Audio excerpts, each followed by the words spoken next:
The automatic glass doors slid open with a soft whoosh as Frank Dawson wheeled himself into the Westbrook Galleria Mall. The Saturday crowd buzzed around him, shoppers loaded with bags, teenagers huddled near the food court, and toddlers whining for pretzels. But Frank moved slowly, methodically, his hands guiding the worn metal rims of his wheelchair with practiced rhythm. His coat was a bit too big for his slender frame, the collar frayed, and a single bronze pin, a Marine Corps insignia, clung to it like a whisper from the past. A faded Vietnam veteran cap shaded his weathered face. His boots, scuffed and laced tight, were the same kind issued to soldiers decades ago. Every part of him told a story, but no one looked long enough to listen. He made his way to the edge of the food court, breathing a little heavier than usual. His body, battered by time and war, demanded breaks now and then. He parked himself near an empty table, just beside a pretzel kiosk. No signs, no commotion, just a quiet old man in a wheelchair seeking a moment of stillness in the middle of suburban noise. Frank reached into a brown paper bag tucked between his knees.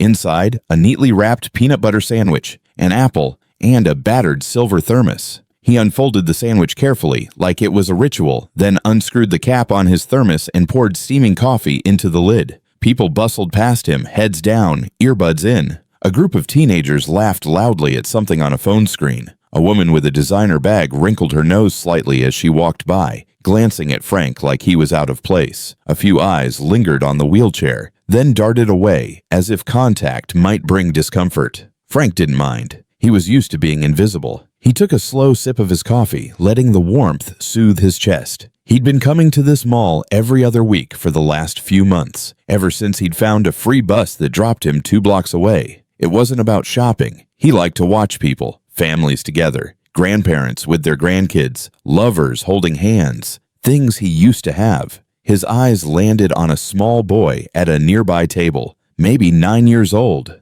The kid looked at him with open curiosity, then offered a small, uncertain smile. Frank smiled back, just a flicker, and gave a subtle 2-finger salute. The boy's eyes lit up before his mother tugged him gently back toward their food tray. Frank turned back to his sandwich, taking small, measured bites. His hands shook slightly, but he was steady. This was his routine. Stay quiet. Don't draw attention. Don't take up space. But someone was watching him, and not kindly. Across the food court, leaning near a rail by the escalators, stood Mike, the mall's security guard, mid-30s, buzz cut, thick arms folded across his padded vest. His eyes narrowed as he watched Frank. To him, this wasn't a veteran enjoying a peaceful meal. This was a problem, a vagrant, a loiterer, someone who didn't belong. Mike's fingers tapped against his walkie-talkie. He had a rule: keep the place looking clean. And a scruffy old man in a wheelchair sipping from a thermos didn't fit that image. He straightened his spine, adjusted his belt, and began walking toward Frank, boots echoing with that particular self-importance people wear when they think they have authority. Frank didn't notice at first. He was just reaching for his apple when a shadow fell over his tray.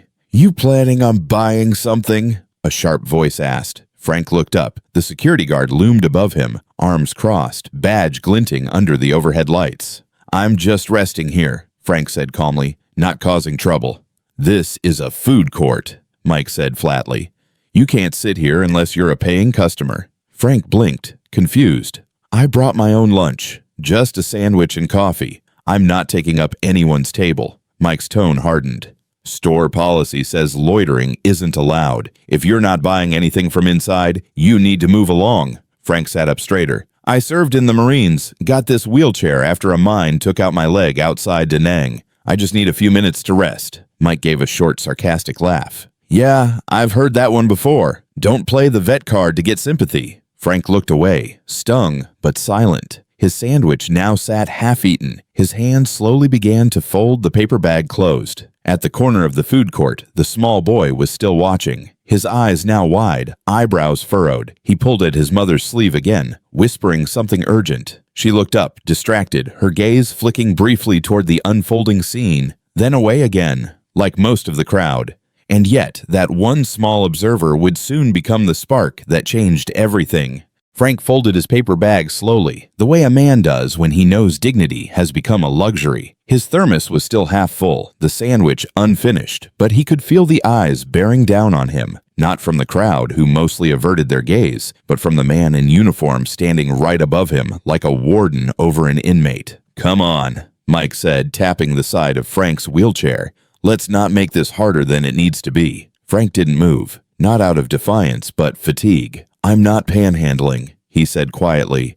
"I'm not asking anyone for anything." Mike crouched slightly, lowering his voice. "I don't care if you're collecting medals or coupons. Mall rules say no loitering. You're done eating, so you're done sitting." Frank's lips parted like he wanted to speak, but no words came. Not because he didn't have anything to say, but because he'd said it all before. Years ago at airports when they made him take off his prosthetic leg. At banks when they looked twice at his ID. At jobs that said, "Thank you for your service," but passed over his resume like it was invisible. So, instead, he nodded slowly and reached for the wheels of his chair. But Mike wasn't patient. The guard stepped behind him, gripped the wheelchair handles, and started pushing. "Hey! Hey!" Frank's hand scrambled for the wheels. Don't touch me." "I'm helping you out," Mike replied coolly. "You're wasting a seat someone else could be using." The moment turned sharp. Shoppers nearby paused mid-bite, mid-sentence, mid-scroll. A few looked up. Most kept their eyes glued to anything else. The kind of silence that happens right before a car crash, or just after someone shouts in a restaurant. Frank was being wheeled through the food court like a forgotten bag of groceries. His thermos spilled slightly on his lap, staining his coat. One of his boots dragged against the tile. His sandwich bag slipped from his lap and hit the ground, splitting open on impact. Still, nobody moved. Well, almost nobody. Ethan, the young boy who had smiled earlier, stood frozen next to his table, his small fists clenched at his sides. He looked at his mom, eyes urgent. "Mom, that man, he's being mean to the soldier." His mother, mid-text on her phone, barely glanced up. "Sweetie, we don't know the whole story." "But he's pushing him," Ethan said louder. "He didn't do anything." "Maybe the man works here," she whispered, trying to pull him back down. "Don't get involved." But Ethan didn't sit. Frank's voice echoed softly from down the corridor. "I served this country. I bled for it. I buried friends for it." Mike kept pushing. "Then you should know better than to cause trouble." Ethan's heart pounded. Something inside him, something small but fierce, told him this wasn't right. His feet started moving on their own, past tables and food trays, past his frozen mother, past the kiosk workers who looked anywhere but at Frank. His legs carried him toward the east wing of the mall, where earlier that day he had seen someone important, someone who listened. Back at the side exit, Mike let go of the wheelchair roughly. "There, you've had your rest. Take the bus like everyone else." Frank looked up at him, face flushed with anger and shame. "You don't even know who I am." Mike scoffed. "I know exactly who you are." He turned and walked back toward the food court, radio crackling at his belt. Frank adjusted his coat, trying to wipe the coffee from his lap. He bent slowly to pick up the half-eaten sandwich that had tumbled to the pavement. His hands shook, this time not from age, but humiliation. It wasn't the first time someone had treated him like this. But it might have been the first time it stung this much. Maybe because of the silence. Maybe because nobody had said anything. Maybe because the boy with the honest eyes had watched it all. He looked down at the sandwich in his hands, smashed, stained, and now useless. And for the first time in a long time, he felt like the sandwich. Inside, Mike returned to his post near the escalator, shrugging off the encounter like lint from his shirt. He didn't notice the murmurs around him or the woman who whispered to her husband, "He shouldn't have done that." But murmurs don't change things. Actions do. And at that very moment, while Frank sat alone near the trash bins, while the mall bustled with indifference, while Mike resumed his petty patrol, a child was running, legs pumping, eyes wide, through the main corridor of the mall, towards something or someone who might finally make a difference. The humiliation had already happened, but the reckoning? That was only 6 minutes away. Ethan's sneakers slapped against the polished mall tiles as he ran, weaving past shoppers, dodging strollers, his small hands pumping at his sides. He didn't know exactly where he was going, but he remembered the tall man in the navy blue suit, the one his mom had pointed at earlier with quiet reverence. "That's Congressman Blake Carver," she had whispered, phone held discreetly up for a picture. "He used to be a Marine." That was 20 minutes ago, near the East Wing atrium where the mall had set up a platform with balloons and bunting. There was a ribbon stretched across a podium and signs about veteran hiring programs. Ethan didn't know much about politics, but he remembered the way the congressman had knelt to shake hands with a service dog and told a teenager in a JROTC uniform, "Your service starts the moment you decide to lead." And now, Ethan needed a leader. He skidded to a stop near the atrium entrance, scanning the crowd. There were reporters setting up cameras, a few men in suits checking their watches. And there he was, Blake Carver, standing near a display of folded flags, speaking to a woman in a black blazer. Ethan didn't wait for introductions. "Sir," he called out, breathless. "Sir, I need help." The congressman turned, confused at first, until he saw the boy's flushed face and wild eyes. His voice lowered immediately. "What is it, son?" "There's a man. He's in a wheelchair, and the guard pushed him out of the mall. He didn't do anything. He just wanted to eat." Carver's posture shifted, straightened, alert. What man? He had a green coat, some pins on it, and an old Marine hat. He was just sitting and eating lunch, and the guard made him leave. He yelled at him. He pushed his chair. Everyone just watched. Carver knelt to Ethan's level. "Slow down. You said he had a Marine hat?" Ethan nodded quickly. "And a coffee cup lid thing. He saluted me earlier. I think he's a real vet. No one helped him. Please, can you do something?" Blake Carver stood slowly. His face had gone still. Not angry, not panicked, just incredibly focused. He turned to his aide. "Delay the ribbon cutting. 5 minutes."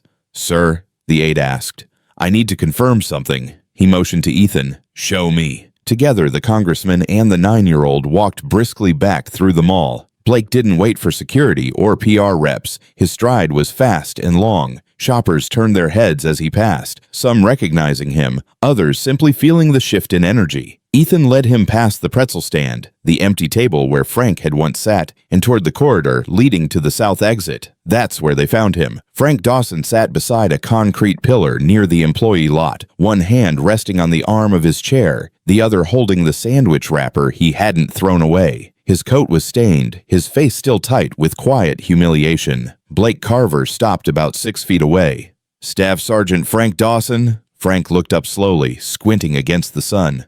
"Depends who's asking."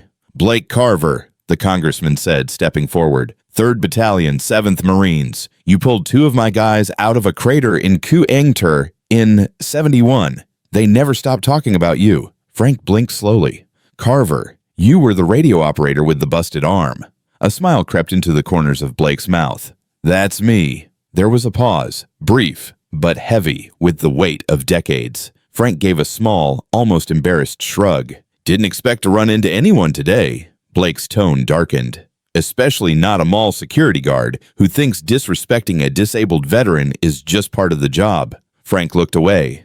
"Not the first time I've been mistaken for trash." Behind them, Ethan stood silently, watching the 2 men. He didn't understand everything that was being said, but he knew the tide had shifted. Blake stepped closer, now kneeling beside the chair.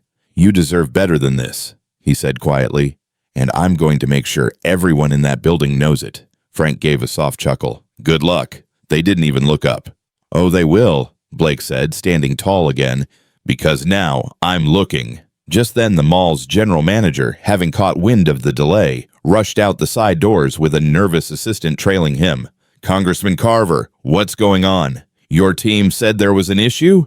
"There is," Blake said, his voice hardening. "Your security staff just ejected a decorated Marine veteran in a wheelchair for the crime of eating a sandwich quietly in public." The manager blanched. I'm sure that's not what happened." "It's exactly what happened," Blake interrupted, "and your staff member manhandled him while families watched and did nothing." The manager turned to Frank, trying to smile. "Sir, I deeply apologize. There must have been some kind of—" Frank cut him off. "No mistake. He saw me. He judged me. He decided I wasn't worth the space." The assistant was already scribbling on a clipboard. Blake folded his arms. "I suggest you come up with a better response than corporate jargon," Blake said, voice ice cold. "Because by tomorrow morning, every major news outlet is going to have this story." As the mall staff scrambled and the crowd gathered behind them, Ethan looked up at the congressman and the veteran standing side by side. One old, one powerful, both warriors in their own right. He had been the witness no one noticed, but now the whole world would. Congressman Blake Carver didn't raise his voice. He didn't need to. His presence alone now commanded the space outside the mall, an area that only minutes earlier had seemed so dismissive and cold. Where Frank Dawson had been wheeled out like an inconvenience, now a congressman stood like a statue of accountability. The mall manager stammered again, trying to control the optics.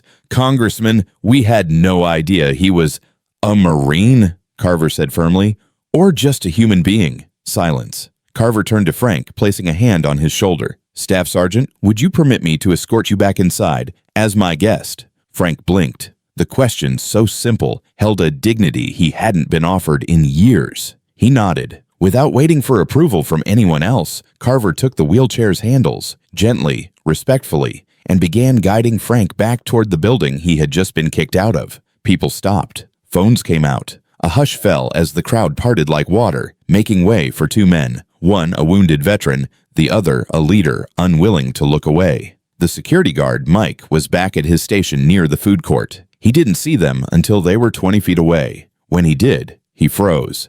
"Is this the one?" Carver asked, gesturing subtly toward the guard. Frank nodded slowly. "That's him." Carver turned to Mike. "State your name." Officer Mike Renner, sir." "You work for Allied Security?" "Yes, sir, You put your hands on this man without provocation?" Mike opened his mouth, but Carver cut him off. "Don't answer me. You'll answer to the civil rights attorney already on the phone with my staff." The color drained from Mike's face. "And as of this moment," Carver added, "you are suspended pending investigation. Please remove your badge and step away." "But I was following protocol." "Protocol doesn't override human decency." Carver turned to the crowd now growing around them. His voice rose, not yelling, but powerful, resonant. "This man, Staff Sergeant Frank Dawson, served 3 tours in Vietnam. He lost 2 close friends and a piece of his body in service to this country. And today, in the middle of a mall claiming to celebrate veterans, he was publicly shamed and thrown out like trash." The food court had gone silent. Carver continued, "You think this is about a sandwich? It's about a culture that stops seeing people once they're out of uniform, that offers standing ovations at parades but looks the other way when a hero needs a chair and a meal." Reporters who had arrived for the ribbon cutting now began rolling live. Carver turned to the mall manager.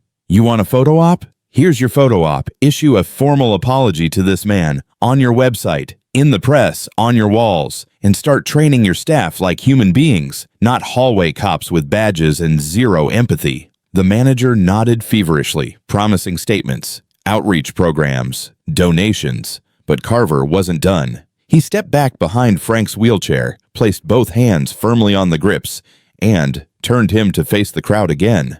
"Look at him. Remember his face, because next time you see someone like Frank, an old man in a chair, in line at a coffee shop, resting on a bench, you'll know better than to look away." Ethan, standing quietly beside his mom now, watched it all unfold, eyes wide, mouth slightly open. He didn't need to understand every word to know something powerful had happened, because one small act of cruelty had been met with something even stronger, a public stand for respect, and Ethan had helped make it happen. Blake leaned down and spoke into Frank's ear, softly. "You still hungry, Staff Sergeant?" Frank gave a tired laugh. "Yeah, think I'd like that sandwich after all." They returned to the food court, and this time the same people who had looked away stood up. Some offered a seat, others stepped aside. A veteran sitting nearby saluted. A mother walked over and placed a meal tray in front of Frank, whispering, "Thank you for everything." Frank didn't cry. Not then. But he did put his hand over his heart when the national anthem began to play from the atrium speakers, a gesture arranged quietly and without fanfare by the congressman himself. In the end, it wasn't about revenge or punishment. It was about restoration, about showing that, even after everything, honor could still walk back through the front door. Or in Frank Dawson's case, roll in, flanked by the people who finally saw him. By morning, Frank Dawson's story had become a headline. Veteran kicked out of mall, Congressman steps in. From disrespect to redemption, Marine's story sparks national outrage. Not on my watch. Congressman defends decorated vet. The video clips, shot by shoppers and reporters alike, were all over social media. One showed the security guard hesitating as Blake Carver dismissed him. Another captured Frank being wheeled through the mall's corridors like royalty, escorted by a sitting congressman and saluted by strangers who had once ignored him. What began as humiliation had turned into a national moment. The fallout came fast. By midday, the mall's management issued a formal apology on every channel they could access. The general manager, now very pale and very polite, gave a press conference flanked by a veterans' rights attorney and a local councilman. He promised not just retraining, but policy reform. All security personnel, he announced, will undergo mandatory training in de-escalation, disability sensitivity, and veteran affairs. But public pressure didn't stop there. Thousands flooded the mall's social media with messages. Some were angry, others were reflective. One woman wrote, "I walked by Frank that day. I was one of the silent ones. I'll never forget that moment, and I promise I'll never stay silent again." The security firm quietly placed Mike Renner, the guard who pushed Frank, on indefinite leave. There would be an internal investigation, yes, but unofficially, everyone knew. His career in public security was over, but while others scrambled for damage control, Frank Dawson just went home. He didn't seek interviews or camera time. He didn't post online or try to go viral. He didn't want revenge. What he wanted was peace and maybe a little dignity. But dignity had finally found him. That following weekend, a letter arrived at Frank's doorstep. Heavy paper, elegant seal, from the office of Congressman Blake Carver. Inside was a personal note. "Dear Staff Sergeant Dawson, heroes deserve more than medals. They deserve to be seen. Thank you for reminding us what service really means, long after the battlefield." Beneath it was an invitation. Frank would be honored at the upcoming Veterans Recognition Gala in Washington, D.C., where he would be presented with the Civic Valor Commendation, a rarely given award for veterans whose actions impact public awareness and civil change. Frank stared at the envelope for a long time. He had never sought attention. He didn't like the word hero, but something inside him, long buried under decades of silence, felt a little less invisible. When he arrived at the gala, people stood to their feet, not out of politeness, not out of pity, but out of earned, soul-deep respect. And this time, he didn't lower his eyes. He met theirs. Back at the mall, things were changing too. There was now a framed plaque near the food court table where Frank had once eaten in solitude. It bore a simple inscription, "Reserved for those who served, in honor of Staff Sergeant Frank Dawson," a reminder that heroes deserve more than silence. Every Friday, veterans gathered there, sometimes in full uniform, sometimes in jeans and ball caps. But they all came for the same reason, to be seen, to connect, to reclaim their space. And Ethan? He never forgot what happened that day. The boy who spoke up, when no one else would, became something more than just a witness. He became a catalyst. His teacher invited him to share the story at school. His classmates gave him a standing ovation. And for the first time, Ethan understood what courage really looked like, not just on the battlefield, but in the food court. In a small voice saying, "That's not right," in a little boy refusing to walk past injustice. Subscribe now to Soulful Storytime and never miss a moment of justice, courage, and emotional vindication.